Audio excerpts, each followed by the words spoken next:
অপ্রাপ্তবয়স্ক এক শিক্ষার্থীর রিমান্ড আবেদনও করেছিল, যা পরবর্তীতে উচ্চ আদালত কর্তৃক স্থগিত হয়েছে।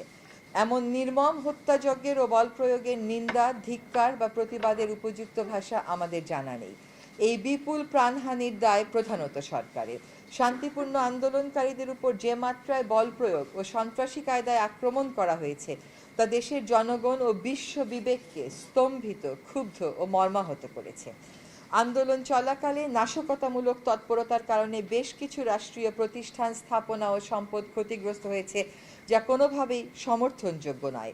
সুষ্ঠু নিরপেক্ষ তদন্তের মাধ্যমে এইসব নাশকতার জন্য যারা দায়ী তাদের চিহ্নিত করে আইন অনুযায়ী শাস্তির দাবি জানাচ্ছি।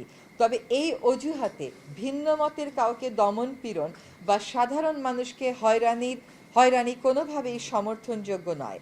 আমরা ক্ষুব্ধ যে প্রাণহানি, জনতার উপর হামলা ও গুলিবর্ষণের কোনো তদন্ত না করে পুলিশ শুধুমাত্র নাশকতার মামলা দায়ের করে হাজার হাজার অজ্ঞাতনামা লোককে আসামি করছে, কয়েক হাজার লোককে গ্রেফতার করেছে। এদের মধ্যে অসংখ্য নিরীহ নাগরিক, শিক্ষার্থী এবং তাদের পরিবারের সদস্যরা রয়েছেন বলে অভিযোগ উঠেছে। নাশকতার ঘটনার সময় তা প্রতিরোধে উপযুক্ত ব্যবস্থা নেয়নি সরকার, এবং সরকারি বাহিনীগুলো কোনো কোনো ক্ষেত্রে নীরব দর্শকের ভূমিকা পালন করেছে বলে গণমাধ্যমের রিপোর্ট থেকে জানা যায়। সুষ্ঠু তদন্ত করে তাদের এই ভূমিকার রহস্য উদ্ঘাটন ও জনসম্মুখে তা প্রকাশ করা জরুরি। আমরা ক্ষুব্ধ যে সুস্পষ্ট প্রমাণ থাকা সত্ত্বেও প্রাণহানি, ছাত্র জনতার উপর হামলা ও গুলিবর্ষণের কোনো তদন্ত না করে পুলিশ শুধুমাত্র নাশকতার মামলা দায়ের করে হাজার হাজার অজ্ঞাতনামা লোককে আসামি করছে, কয়েক হাজার লোককে গ্রেফতার করেছে, যা হয়রানিমূলক এবং গ্রেফতার বাণিজ্যের সুযোগ করে দেবে। সুস্পষ্ট প্রমাণ থাকার পরেও গুলি চালানো কর্মকর্তাদের গ্রেফতার না করে অপরাধী খুঁজে বেড়ানো এবং অপরাধীকে ধরিয়ে দেওয়ার আহ্বান উপহাস বটে। এভাবে নিরস্ত্র মানুষকে হত্যা, গণগ্রেফতার, অবৈধ আটক, নিপীড়ন ও নির্যাতন সংবিধানের 31, 32, 33, 35, 37, 39 অনুচ্ছেদ, সার্বজনীন মানবাধিকার ঘোষণা এবং বাংলাদেশের জন্য প্রযোজ্য বিভিন্ন মানবাধিকার দলিলের স্পষ্ট লঙ্ঘন।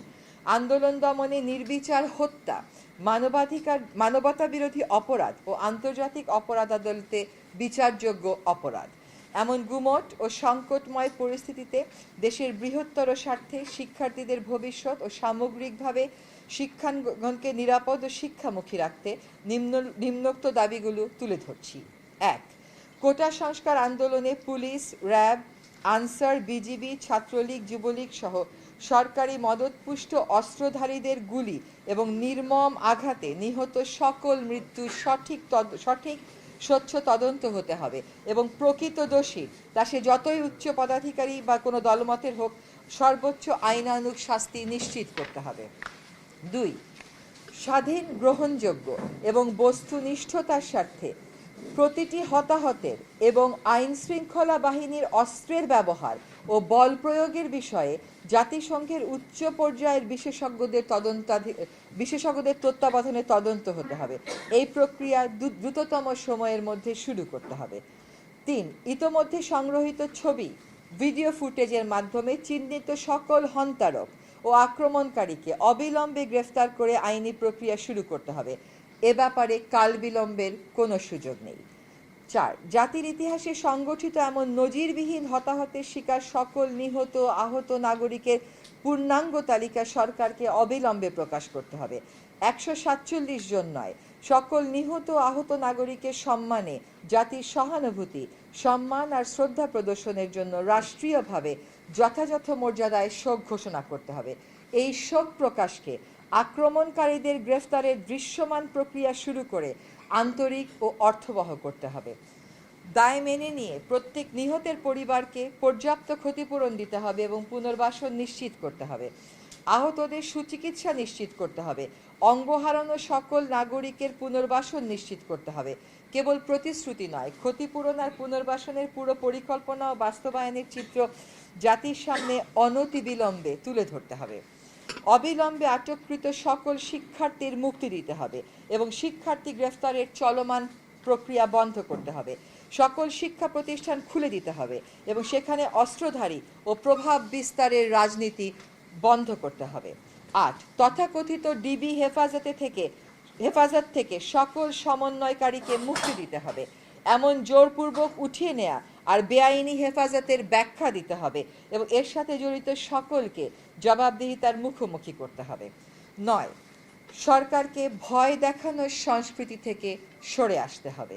গুলি করে আন্দোলন দমানোর অসুস্থ মানসিকতার অবসান এখনই করতে হবে। স্বাভাবিক ও স্বস্তির পরিবেশ নিশ্চিত করতে হবে। কারফিউ ও সেনা প্রত্যাহার করতে হবে। সাজোয়া যান সরিয়ে নিতে হবে। হেলিকপ্টারের পাহারা থামাতে হবে। ব্লক রেইড, গণগ্রেফতার, ছাত্র অভিভাবক হয়রানি বন্ধ করতে হবে। আমরা স্বাধীন দেশে মুক্ত পরিবেশে বসবাস করব, কোনো বদ্ধ নিয়ন্ত্রিত আতঙ্কের পরিবেশে আর নয়। অবাধ তথ্য প্রবাহে আরোপিত সকল বাধা দূর করতে হবে। ইন্টারনেট ও সামাজিক যোগাযোগ মাধ্যম পূর্ণ মাত্রায় খুলে দিতে হবে। আমাদের হয়তো এখানে গণমাধ্যমের উপর আরোপিত অলিখিত নিষেধাজ্ঞার কথাও বলা উচিত ছিল, সেটা আমরা মিস করে গেছি। আমরা বলে দেব, সহিংসতা দমনের নামে বিরোধী মত দমন করা যাবে না।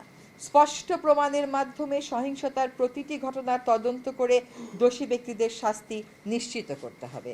আমরা দেশবাসীকে কঠিন আত্মপ্রত্যয়, সাহসিকতার সাথে দলমতের ঊর্ধ্বে উঠে সক্রিয় ও দায়িত্বশীল ভূমিকা পালনের আহ্বান জানাচ্ছি। ধন্যবাদ সকলকে।